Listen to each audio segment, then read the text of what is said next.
สวัสดีจ้าสวัสดีท่านผู้ชมทุกท่านนี่เป็นผลการออกรางวัลหวยฮานอยเฉพาะกิจประจำงวดที่25มิถุนายน2569รางวัลเลข2ตัวรางเลขที่ออก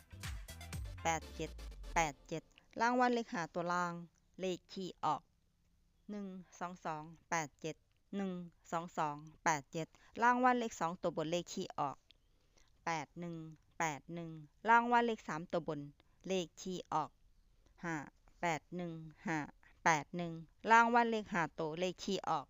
10581 10581นี่ก็เป็นผลออกรางวัลหวยฮานอยเฉพาะกิจประจำวันที่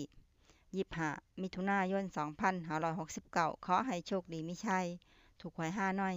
เฉพาะกิจได้รับเงินกันทุกคนเด้อจ้าฝากไว้เด้อจ้าSubscribeกดติดตามและเป็นกำลังใจขอขอบคุณทุกท่านที่เข้ามารับชมและรับฟัง